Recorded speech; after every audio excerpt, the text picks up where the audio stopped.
Assalamualaikum warahmatullahi wabarakatuh. Kami kelompok A ingin menjelaskan materi akuntansi keuangan menengah tentang valuasi persediaan melalui beberapa soal yang akan kami bahas bersama. Sebelum masuk kepada pembahasan kali ini, saya ingin menjelaskan anggota kelompok kami terlebih dahulu.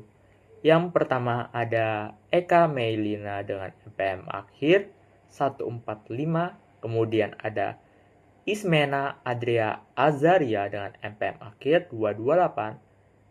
Yang ketiga ada Rizky Lamtamasitorus dengan NPM akhir 243. Dan yang keempat ada Muhammad Fikri Raka Andarwa dengan NPM akhir 250. Selanjutnya ada Jenny Regiza Balkis dengan NPM akhir 276. Dan yang terakhir ada Dewinta Trisna Putri dengan NPM akhir 411. Baik, kali ini kita akan masuk pada soal exercise 85. Diketahui informasi mengenai sales revenue, sales return, and allowance, net sales, beginning inventory, ending inventory, purchases, return and allowance, trade-in, cost of goods sold, gross profit on sales pada 2021, 2022, maupun 2023. Dan terdapat beberapa bagian yang tidak terisi atau belum diketahui, yaitu pada 2021, net sales, ending inventory, purchases, dan pada 2022, yaitu sales revenue, ending inventory, maupun cost of goods sold. Dan yang terakhir pada 2023, yaitu sales return and allowances, net sales, beginning inventory, dan juga ending inventory. Baik, kita akan masuk pada penyelesaian E85 pada 2021. Di mana yang pertama ditanyakan adalah net sales. Net sales didapatkan dari sales revenue dikurangi dengan sales return and allowances. Di mana kita mengetahui sales revenue senilai 290.000 euro dikurangi dengan 6.000 euro menghasilkan 284.000 euro.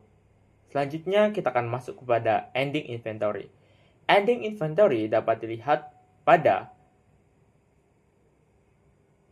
akun 2022 tentang beginning inventory, di mana ending inventory 2021 sama dengan beginning inventory 2022.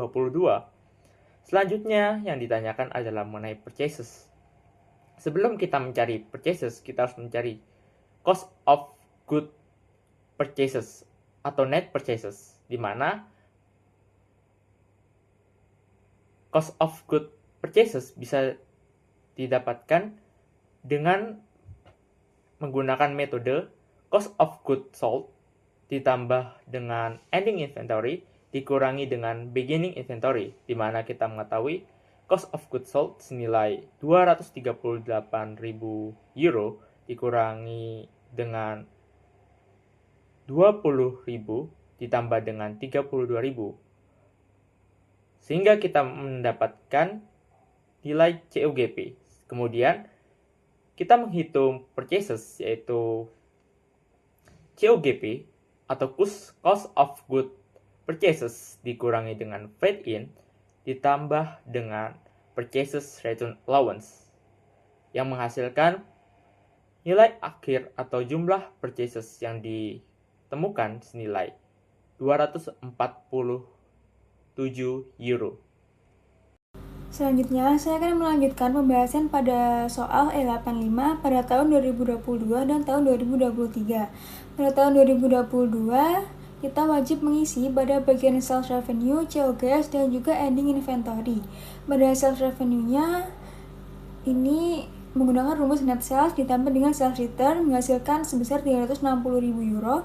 COGS-nya net sales dikurangi dengan gross profit menghasilkan 256.000 euro. Ending inventory-nya 256 atau COGS itu sama dengan 32.000 ditambah dengan 260.000 dikurangi 8.000 ditambah 9.000 dikurangi dengan ending inventory. Nah, hasil dari penjumlahan dan pengurangan tadi menghasilkan 293 dikurangi dengan 256 tadi menghasilkan ending inventory sebesar 37.000 euro. Nah, pada tahun 2023 kita wajib mengisi pada bagian beginning inventory, net sales, sales return, dan juga ending inventory. Beginning inventory-nya itu sama dengan ending inventory pada tahun 2022, yaitu sebesar 37.000 euro. Net sales-nya rumusnya itu gross profit ditambah dengan COGS, yaitu menghasilkan sebesar 400.000 euro. Sales return-nya itu rumusnya sales revenue dikurangi dengan net sales menghasilkan 10.000 euro, dan ending inventory-nya menghasilkan sebesar 34.000 euro. Soal E88 ini membahas pencatatan persediaan pada Cibowiz Company dengan metode FIFO, di mana perusahaan memiliki persediaan awal sebesar $600 yang terdiri dari 100 unit dengan harga $6 per unit. Kemudian selama bulan Januari melakukan transaksi berupa penjualan 80 unit seharga $8 per unit, pembelian 150 unit seharga $6,5 per unit, penjualan 120 unit seharga $8,75 per unit, pembelian 160 unit seharga $7 per unit, serta penjualan 100 unit seharga $9 per unit. Dalam soal ini, kita diminta untuk membuat jurnal menggunakan metode sistem periodik, termasuk penyesuaian harga pokok penjualan berdasarkan persediaan akhir sebanyak 110 unit, menghitung laba kotor dengan sistem periodik, kemudian membuat jurnal dengan sistem perpetual yang mencatat harga pokok penjualan setiap transaksi, serta menghitung laba kotor dengan sistem perpetual untuk membandingkan hasil dari kedua sistem tersebut. Pembahasan pada soal A, pada tanggal 4 Januari, penjualan 80 unit dikali $8 sebesar $640 dicatat dengan mendebit account receivable karena piutang bertambah dan mengkredit sales karena pendapatan bertambah. Lalu pada tanggal 11 Januari, pembelian 150 unit dikali $6,50 sebesar $975 dicatat dengan mendebit purchases karena pembelian bertambah dan mengkredit account payable karena utang bertambah. Lalu pada tanggal 13 dan 27 Januari juga sama, yaitu penjualan sebesar $1.050 dan $900 dicatat dengan mendebit piutang dan mengkredit penjualan. Sedangkan tanggal 20 Januari pembelian sebesar $1.120 dicatat dengan mendebit purchases dan mengkredit utang. Di akhir periode, persediaan akhir 110 unit dikali $7 sebesar $770 didebit sebagai aset. Kemudian dihitung harga pokok penjualan sebesar $1.925 dari 600 ditambah 2095 dikurangi 770 sehingga cost of goods sold didebit sebagai beban, sedangkan purchases dan inventory dikredit untuk penyesuaian. Lalu pada bagian B, total penjualan diperoleh dari penjumlahan $640, $1.050 dan $900 sehingga menjadi $2.590. Harga pokok penjualan sebesar $1.925 diambil dari hasil perhitungan pada sistem periodik. Maka, laba kotor dihitung dengan mengurangkan penjualan dengan harga pokok penjualan, yaitu 2.590 dikurangi 1.925 sehingga diperoleh laba kotor sebesar $665. Nah, selanjutnya kita membahas yang bagian C dan D. Nah, kalau di sebelumnya kita di poin A mencatat pembelian dan baru menghitung jumlah stoknya di akhir periode. Nah, di sini kita akan membahas di poin C dengan sistem perpetual. Jadi yang sistem A tadi sebelumnya adalah sistem periodik, di mana akun purchase ini diganti dengan inventory dan COGS-nya kita di buku besar ini akan selalu diupdate ya. Nah, dapat dilihat di sini. Nah, di situ ada akun receivable dan sales. Nah, di situ kan penjualannya 80 dikali dengan 8. Nah, berarti jumlahnya 640. Tapi buat COGS-nya kita ambil di bagian awal di inventory-nya dan yang harganya sebesar $6. Jadi jumlah 80 ini tadi dikali dengan $6. Nah, lalu untuk yang di tanggal 11 Januari ini kita menghitung inventorinya sebesar 150 dikali dengan $6,5. Nah, ketemu 975. Nah, di tanggal 13 ini baru dimana penjualannya sebesar 120 dikali dengan $8,75. Tetapi buat COGS-nya kita mengambil sisa tadi, dimana di awal itu masih ada kan dari 100 yang diambil cuma 80. Jadi kita ambil sisanya yaitu 20, kita kalikan dengan $6. Lalu kita ambil di inventory yang tanggal 11. Nah, di situ kita ambil 100 lalu kita kalikan 6,5. Nanti ketemu hasilnya 770. Nah, terus yang di tanggal 20 di inventory ini kita membeli lagi sebesar 1120. Lalu di tanggal 27-nya kita menjual sebesar 100 dikali $9.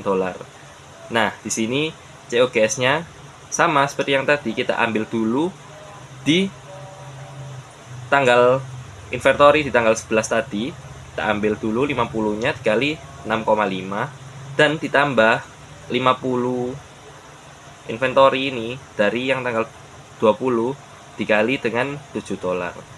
Nah, maka hasilnya ketemu $675. Nah, di sini untuk yang poin D, untuk gross profit-nya di dalam perpetual system, hasilnya sebenarnya sama dengan di periodik, di mana di sini total sales-nya jika kita menambah semua sales yang ada di tabel, maka ketemunya adalah $2.590. Lalu untuk total COGS-nya kita hitung dari tabel juga, ada 480 ditambah 770 tambah 675. Maka hasilnya ketemu $1.925. Nah, maka gross profit-nya adalah total sales kita kurangi dengan COGS. Maka ketemu hasilnya adalah $665. Selanjutnya di soal E8.9 LO3 FIFO and Average Cost Determination. Ini ada dari LO Bianco Company. Jadi itu record transaksi di bulan April, tabel-tabelnya. Nah, di instruksinya itu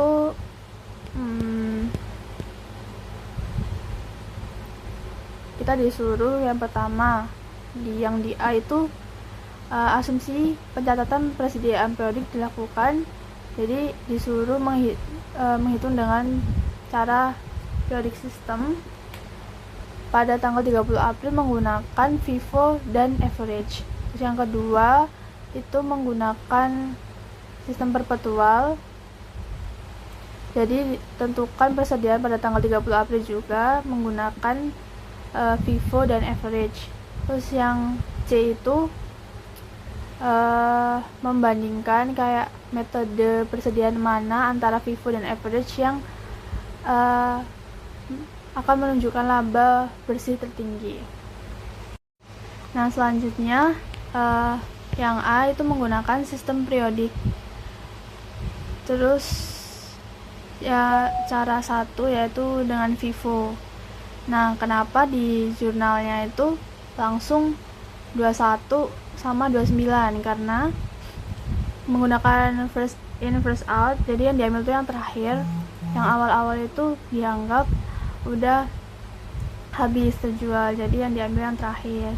Nah, di tanggal 21 nomor unitnya itu 300, terus unit costnya 6,60, totalnya 1980. Nah, 300 ini dari 800 dikurangi 500, jadi 800 nya itu dari 5.300 dikurangi 4.500, jadi 800. Nah, 800 ini dikurangi 5.000 yang diambil dari unit yang April 29, jadi 300. Terus yang 29 itu tetap hasilnya 500 unit. Terus unit costnya 6,79, terus totalnya 3.395. Ending inventory-nya itu total dari 21 tambah 29 April tadi berarti 800. Terus yang total costnya itu dari semuanya itu 5.375. Terus cost of good available for sale itu 655 dari total keseluruhan dari tanggal 1 April sampai 29 itu di total, jadi number of unit dikali unit cost itu semuanya dari tanggal 1 sampai 29 di total ketemunya 33.655. Terus habis itu dikurangi sama ending inventory-nya yang 5.375 tadi. Terus ketemu cost of goods sold yaitu 28.280. Nah, habis itu yang nomor 2 itu menggunakan metode average. Nah, di average ini ditulis semuanya, tidak diambil yang terakhir kayak Vivo tadi. Jadi ditulis semua di tabel yang purchases itu yang 1 April sampai 29 itu ditulis semua, number of unit sama unit cost-nya sama total cost-nya. Nah, nanti ketemu total goods available-nya di number of unit itu 5.300, terus di total cost-nya itu 33.655. Terus kita menghitung weighted average cost per unit. Jadi ini rata-rata harga per unitnya itu dengan 33.655 dibagi 5.300 hasilnya ketemu $6,35. Terus di inventory in units ini sisa barangnya itu ada 800. Nah, ini tuh dari 5.300 dikurangi 4.500 yang dari 4.500-nya itu dari yang sale penjualan. Jadi purchases dikurangi sale, hasilnya ketemu 800.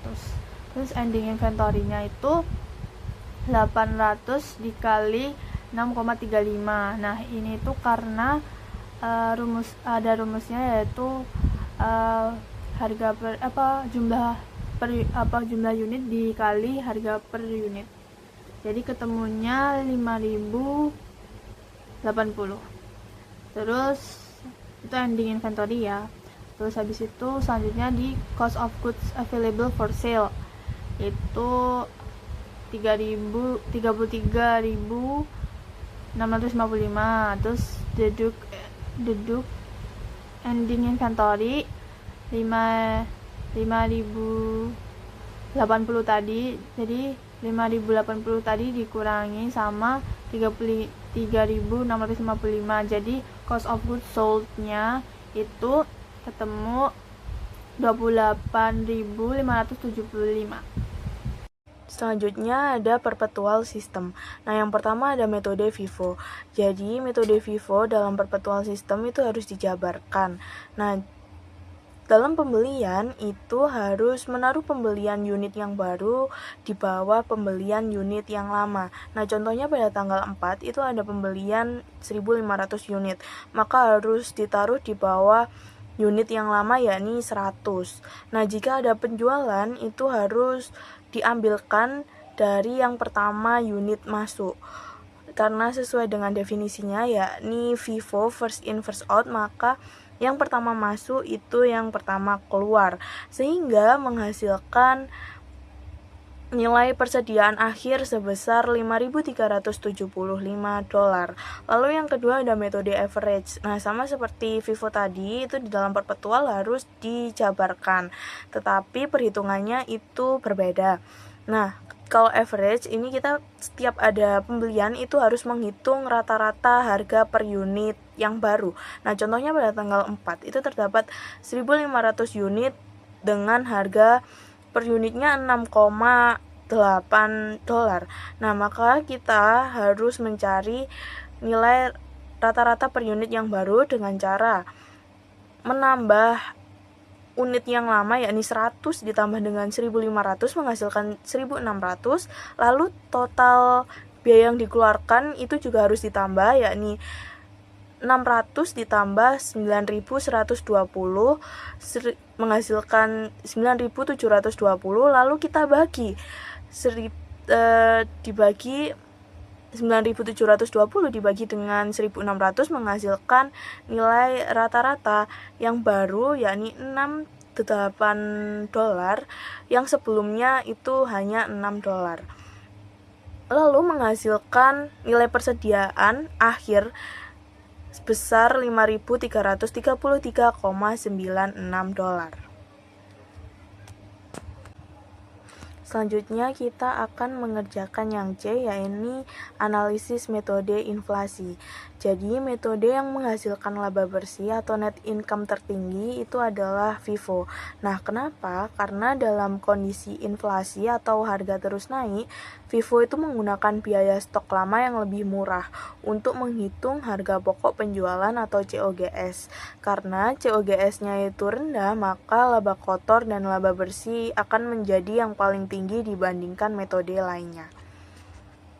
Baik, sekian pemaparan presentasi atau pembahasan dari kelompok kami mengenai exercise week 7, yaitu soal E5, E8.5, E8.8, dan E8.9.